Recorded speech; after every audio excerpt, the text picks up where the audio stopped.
I'm high on Dayquil. I don't even know what I'm filming right now.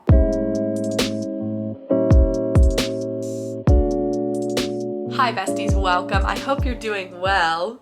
I am not. I'm ill. I'm the opposite of well. Anyway, I asked you all for extra specific book what is this called? Oddly specific book recommendation requests. You get it. Over on my Instagram. If you want to be a part of videos like this in the future, you can follow my Instagrams. If you want to be a part of the readathon that is currently taking place to celebrate all things autumnal, I will link the Trick or TBR Instagram down below as well, because that account will have all the information that you need to join, and you are never late. We would love to have you. But anyway, I asked you for what very specific book recommendations you needed, and today I'm fulfilling your request. I'm giving you everything you need to have a hot girl, smart girl, reader girl, sad girl autumn. It starts right here today. Now, fall is my favorite season, and I'm constantly on the hunt for books that encapsulate all the things I love most about fall. So if you have any recommendations as I'm going through these for these prompts, please put them in the comments, because I would love to have your recommendations for these requests, because y'all came through with some fire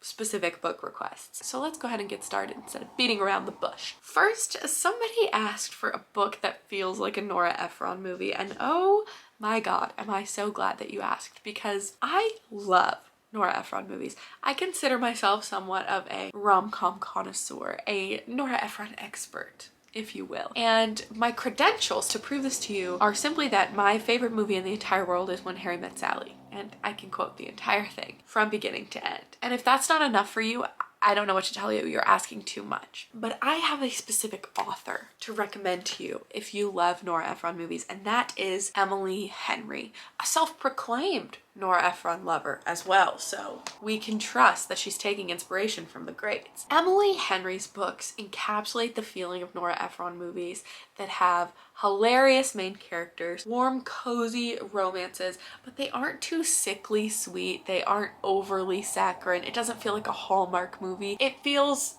grounded in reality. I'm gonna go a step further and recommend you two of her books based on your favorite Nora Ephron movie. I'm a When Harry Met Sally girl, as was previously established. I do believe that if you love When Harry Met Sally, you will love People We Meet on Vacation. People We Meet on Vacation is an iconic friends to lovers story, just like When Harry Met Sally. And just like When Harry Met Sally, we have this sort of time spent apart and then a reconciliation. Gosh, it's just so lovely and juicy and wonderful. People We Meet on Vacation follows two best friends, Poppy and Alex, who go on a friends vacation every year together, and they go on one final friends vacation after not having seen each other for a long time, and we sort of get glimpses of all of their past vacations interspersed with their current vacation, so you're kind of putting together the story of their friendship and relationship as we go.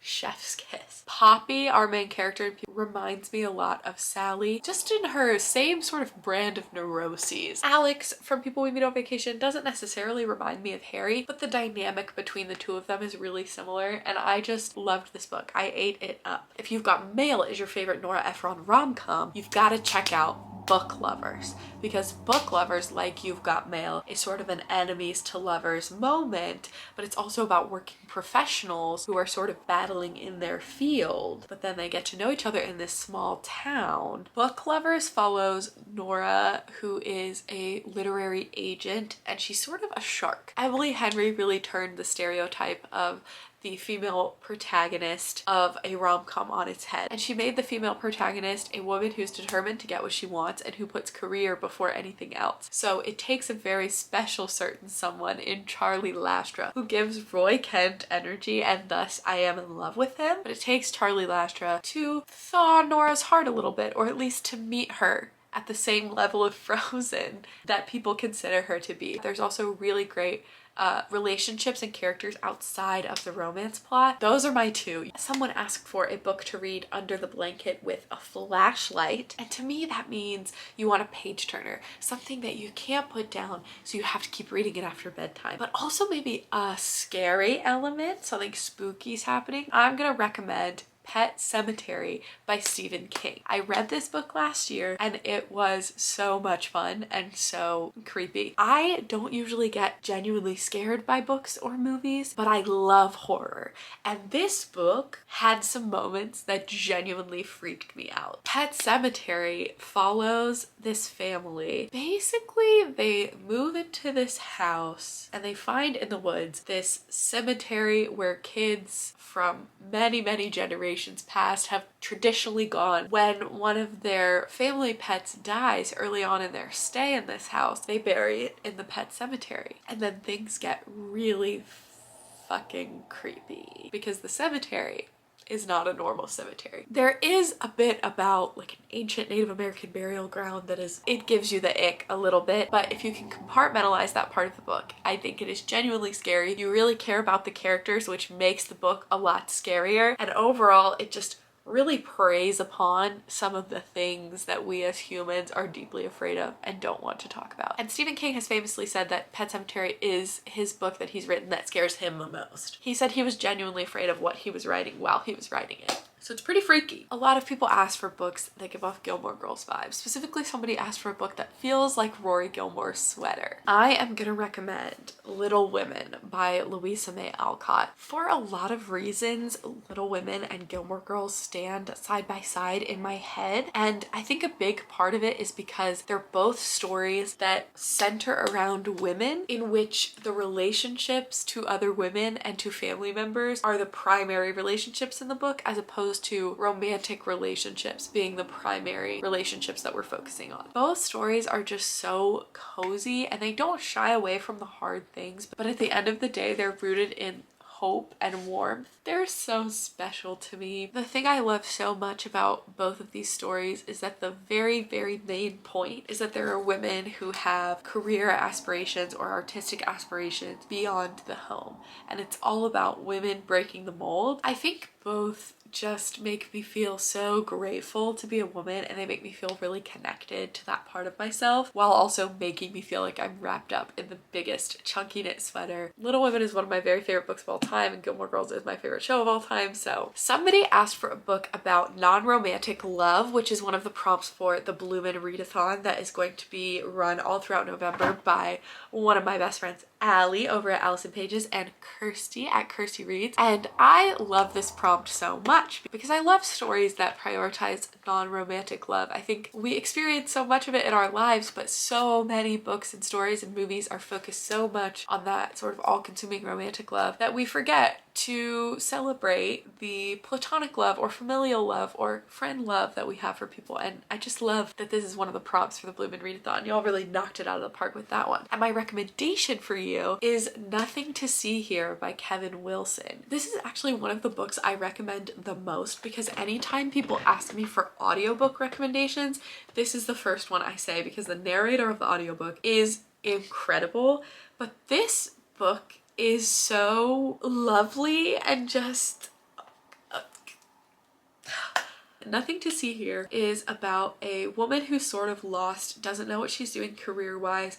She's at just a really weird spot in her life and she's very confused. So she takes this job to go be a nanny for the children of her old college roommate. But when she gets there, she finds out that there's something very unique about these children. When the children get excited or angry, they burst into flames. Such a crazy concept, but it's so wonderful.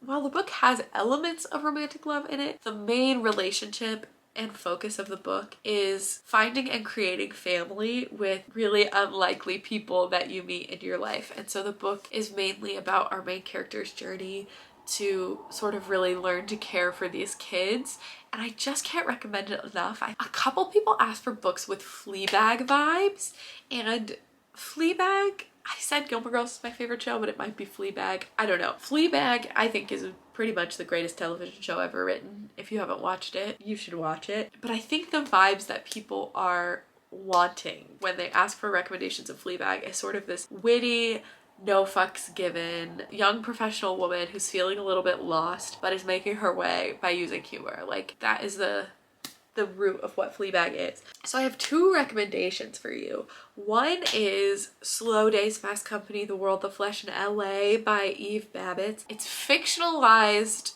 versions of real things that happened to Miss Eve Babbitts. It kind of tracks some of the different relationships that she had in LA in the 60s. And she's like having sex and going on dates and meeting men, and it's all about her identity and her womanhood. But it's so funny and it's so fun and you can't stop reading. I also have a poetry recommendation that to me gives Fleabag vibes, and that is Serious Concerns by Wendy Cope. Wendy Cope is so funny. She's such a funny poet. She's so good, in my opinion, at balancing the grounded— there's an Amazon person delivering a package to my house. Wendy Cope and Phoebe Waller-Bridge, who wrote Fleabag, are both really good at being hilarious but also staying really grounded and earnest when that's appropriate. The balance that they strike is really impressive to me. Somebody asked for contemporary bad bitch but struggling. Let me introduce you to one of my recent favorite books of all time, Play It As It Lays by Miss Joan Didion. This book follows Mariah, our main character, who is really basically just suffering through being a woman in the 60s, and this book peels back the surface layer of Hollywood, of this consumerist culture that was raging in the 60s, and shows you the underbelly of what it was like to be a woman then and how women dealt with this patriarchal system. Women were often denied autonomy and denied decision-making abilities. It feels eerily relevant today's society. It's just incredible. It's a character study of our main character Mariah, who is a contemporary bad bitch, but fuck is she struggling. Joan Didion, she did something with that one. A book that feels like walking through the forest when it's raining. The Over Story by Richard Powers. And let me tell you why. It's a book about the forest. It's a book all about trees. When I was reading it, even when I was sitting inside, I felt like I was outside, sitting under a giant old growth redwood tree. The way that Richard Powers just paints a picture for you with his words is unbelievable. It follows a bunch of different characters, a whole cast of characters, as they all sort of go about their lives, but each of them has some very intense connection to trees. And so the first half of the book reads almost like an anthology of short story character studies, because you read for 30 or so pages about this one character and you get to know them, and then it switches to another character and you get to know them, and then the second half of the book, all of their stories sort of weave together and you realize why we've been getting to know all of these people since the beginning. And it is just one of the most worthwhile reading experiences I've ever had, because when everything weaves together at the end, oh my gosh, it's just, oh, it's so satisfying and fulfilling and it feels so good. But it's all about the magic and beauty and importance of trees. So if you want a book that's giving you forest vibes, so much of this book takes place in the forest, and the way that Richard Powers writes about trees, it just feels like you're on a walk through the forest and there's no other humans around for miles. The language is stunning. I had to stop and breathe multiple times when reading this book because the language was so beautiful. I would just be crying over trees. I would just find myself all of a sudden crying about trees. Somebody asked for a book that will cure my seasonal depression. I feel you. I'm with you. You're not alone. And I'm gonna recommend The Anthropocene Reviewed by John Green for this, because every time I read this book, or even just read an essay from this book, I feel more hopeful and a little bit warmer than I did before I read that essay. John Green wrote this book that's sort of part memoir, part history lesson, part Yelp reviews, because every essay is framed as a review out of 5 stars of just anything. He has everything from hot dog eating contests to the concept of sunsets to the Penguins of Madagascar movie. But in each essay, he's able to weave in his own real life experience and these really big ideas about being human that he grapples with. He makes being alive seem like something to be grateful for instead of something to dread. When that seasonal depression kicks in, that's the exact kind of messaging that I know I need. If you're having a rough season of seasonal depression or you're feeling very gray, this book will give you just a little something to hold on to in moments where it feels hard to hold on to anything. Somebody asked for a book that the Dead Poets Society would discuss, and I love this because Dead Poets Society is another one of my favorite movies of all time. And I'm gonna give you something I think is a bit of a curveball. I feel like most people would assume I would suggest poetry or a classic, but instead I'm gonna give you a book that is bound to one day be a classic, but is very contemporary. And I'm gonna recommend They Can't Kill Us Until They Kill Us by Hanif Abdurrahim. One of my favorite books I've ever read, one of the best things that's ever been written. If there's one book that you read out of this entire recommendations video, let it be They Can't Kill Us Until They Kill Us. I've been following Hanif Abdurrahim's writing for many years because I've been watching him as a spoken word poet since I was in middle school. And when I found out that he wrote this book of essays, I was so jazzed. And it's a book of essays all about music and pop culture. Just like the Anthropocene Reviewed, it weaves in a lot of Hanif's own personal experiences. He sort of just dives into what all of these different musicians or artists or concerts mean to him, and how all of these things in pop culture create the canvas or the tapestry that like our lives are sort of painted onto. The reason I chose this for this recommendation, something I think the Dead Poets Society would talk about, is because this book focuses so much on how music and words that other people write and just how art in general makes life more worth living. That's sort of the whole thesis statement of Dead Poets Society, and I think they would love the way that this dives into music and pop culture and things that are sometimes not taken seriously, and shows that the joy that they bring is one of the most serious and valuable things that art can do. And I think everybody should read it immediately. Somebody said, moving into an old country house in Italy in need of something to read at night by candlelight. First of all, I want your life. Can we switch, please? Thank you. And somebody else said, historical fiction with a magical edge. So this book I think will satisfy both of these requests, and that is Hamnet by Maggie O'Farrell. Hamnet was the name of William Shakespeare's son, and this book is Maggie O'Farrell's sort of fictional idea of what could have happened to Hamnet, because all we really know about William Shakespeare's son is that he died young. So this book follows Hamnet and William Shakespeare's wife as he's off in London writing plays. The book is full of such rich, beautiful prose, and it feels like the perfect book to like read by candlelight, and it's got such great historical storytelling, and Maggie O'Farrell paints such a lovely vision of what life would have been like back in the late 1500s, early 1600s. But it does have some weird sort of magical elements. They're not the main driving force of the book, but they're there. It's such an incredible book. One of my favorites that I've read this year. I cried like an absolute baby, but I highly recommend it for both of these two requests. And last, again, I'm gonna combine two requests. Someone asked for a book that is spooky but not gory, and somebody else asked for a book that is a great conversation starter. So I have a book that is spooky but not gory that is also a great conversation starter, and that is In the Dream House by Carmen Maria Machado. This book is a memoir about Carmen Maria Machado's time in an abusive lesbian relationship. She dives into what stories we choose to tell about queer people and what stories we choose not to tell, and how that is harmful. It is so incredibly written. It makes you think so much, and Machado presents you with so much evidence, so much vulnerability, and so much fear, because she really puts you in the mindset of somebody who is a victim in an abusive relationship. There are certain sections that are written as like choose your own adventure, where you'll flip to another page, but really it's just sort of Machado's way of luring you into believing you have a choice in a situation in which you don't. It's got such a spooky sort of gothic feel because Machado uses a lot of horror tropes. And I know for a fact that it's a great conversation starter because it was the first book that my book club on Patreon read together, and we had such an incredible discussion about it. And with that being said,